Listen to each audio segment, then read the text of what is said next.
I saw you. Obviously, you and Denzel, been you're on his last project, and you guys are tight. But he's on my last project too. I saw you hanging out with him, playing him the Polo record. And do you ever like? I always think one of the biggest what ifs in hip hop is like if the Raider Clan and ASAP never fell out, because there was such a like. It was just such a beautiful moment in like underground rap.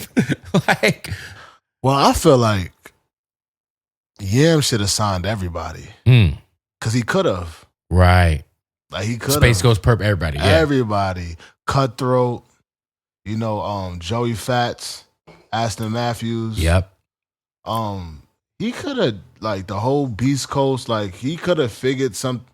I mean, we were super young, so like I said, he could have had underachievers. He could have Flatbush Zombie. we growing into ourselves, and I don't think everybody fully understood their powers. Right. But yeah, definitely. Like when I think of ASAP, it ain't just us. It's like we all threw that up. We all threw the handshake up with TDE. Right. We did the same handshake with them, with Uzi, with Lil Yachty, with like these just all. And they was the second coming, Carti. Mm-hmm. Like that's all the mob for real. Was there? Because I think back to like the early Cozy Tape shit, and like I like knew Carti had like star qualities to him, but I had no idea like he had superstar, biggest rock star in rap quality. Like, what was like it being around like during the Cozy Tape early? Carti days, because I that's the first time I ever heard of Carti was I think on the first Cozy Tapes project. Like, did you have any idea this could even be an outcome? Like, it's kind of crazy, right? I could not lie to you and say yes, I did. Like, I mean, I never put it past anybody to become what they're gonna become, but to me, he was already successful. Like, he was already doing this thing. But to even think past where he was at and just where he took his fashion and creative direction and just created a world. Very commendable, and no, I did not see all of this. It's wild coming. But I'll give Rocky credit because Rocky seen it and he told me early on, he said, yo, this dude, he's about to be like the next Wayne. And I'm like, what? And not in a like bad way, but I'm just like, yo, he got his own style, his own thing, and I don't know if him and Carti, that's what I gotta like ask either one of them, like next time I see them, is like, did y'all have conversation about the Wayne thing or the this or the that? Because he really like, and now he on some like Michael Jackson shit. Like he just, it's all vamped out. It's all dark. It's very gothic. Different than what it was then. Like 10 years ago, Carti's like a lot different. But when you think about it, is it? That's fair. Is it like really like when you look at the makeup of it all and like because even I think what he comes from, like Telephone Calls, which is one of my favorite records, and like even him on that was just like hella like what the fuck is this? It's like no, he's just doing what he learned. Like when you think about Opium is ASAP for sure. You know what I'm saying? They doing it in their way. Yeah, and it's the new. I tell people who don't get it, and I'm one of those people, by the way. It's just the new punk rock. We don't have punk rock anymore. Like when we were growing up, bro, like there was fucking like rock bands that were cracking. But who was doing that? Shit's cooked now. But we was doing the goth. But I'm saying, I know, but that's what I'm saying. I'm saying like that's just the new iteration of it. It's just, yeah. I mean, but that's what. It's the internet era. But that's what hip hop always been. 100%. Look at the Furious 5 and all of these guys wear fringes on their leather jackets and tight leather pants.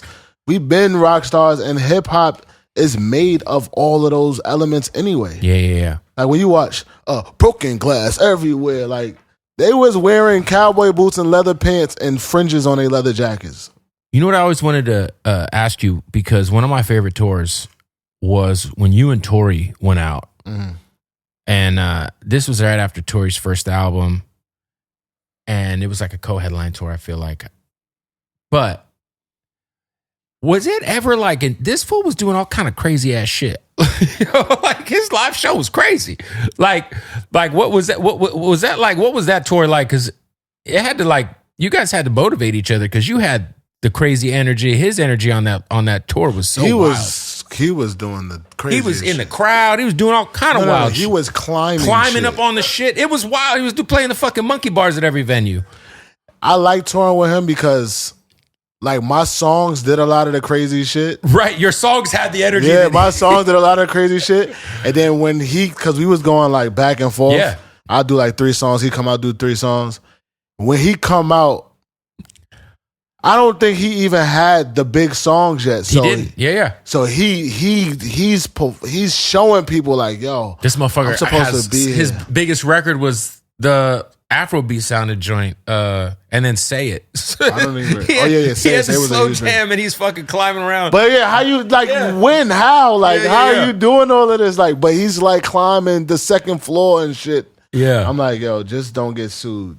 Yeah, like, come on. Like, don't fall on a fucking fan. Don't kill anybody. But, yo, shout out to Tory. I remember early on Sasha, who used to Sasha's a great guy. Yeah, Sasha is his manager, my dude.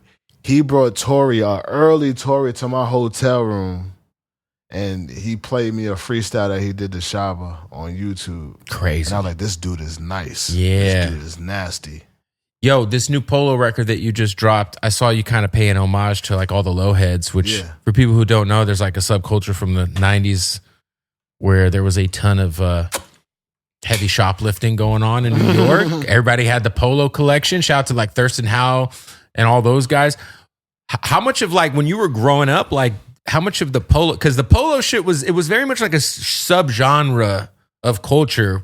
But the low heads were like serious motherfuckers. Yeah, like, sir. They wear polo like Bloods wear red bandanas. It's crazy. And Crips wear blue red bandanas. But like the low head thing is a thing. It is a thing and was a thing. But we was just wearing polo because we like polo. Like as kids, like we wasn't even on. We just wear what we like. The polo shit was, man. But they just took it to a whole nother level. They and collect the teddy bears. Yeah, the towels, the all skis, the whatever, like jet skis.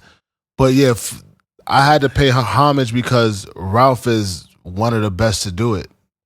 I saw you met Ralph Lauren, which was dope. Yeah, I met him a few times. Shout out to him. Shout outs to Ralph. Yeah. Definitely shout outs to Ralph. Lichwitz. Yeah. How long have you been, because I saw Baby Sam in New York, and I think she had just bought a painting off of you. Yeah. But you're like fully doing like art. Like you did the art for your album. You did art for your last album. My last album, Daryl, yep. For the new single. Yep. When did you kind of find this pocket where you like confident enough to like kind of, because I feel like as an artist, it's probably like a little intimidating to like go outward with your art because you don't know how the world's going to receive it, right? I've always lived in that gray space though, like that. I always want to be on a cusp of like what's next with my creativity. So whether that's like, you know, doing a song that sample "Smack My Bitch Up" by Prodigy, or like doing like a Crystal Waters sample with with Missy Elliott with Mustard. Like I'm always pushing, like even doing a deep song like Pool on my last album. I'm always like living on the edge with my artistry. And during the pandemic, I was just sitting with myself and I was like, yo, what can I do to just take my shit to the next level? And I've been like on this thing of like building my own world. Like I've always, it's like, yo, people got to see my world because they'll understand the music more once they know fully who I am. And I was like, they got to get immersed into my daily routines, like, you know, what I do to stay sane in this business, my workout, my art, my how I think about clothing, because that's what Rockefeller did for us. 100%. You know what I'm saying? Like when I started thinking about like all of the different facets and entities that they created, clothing, movies, liquor, everything, all of that. I'm like, they created everything for us. They created the Bible basically for us to live by and like blueprint. And I was like, all right, bet. Let me figure this out. What if you don't? I don't want to pocket watch, but what's the most you've sold a painting for so far? That's private, and I don't think the five digits. I don't think the owners will appreciate. Oh, that. Yeah.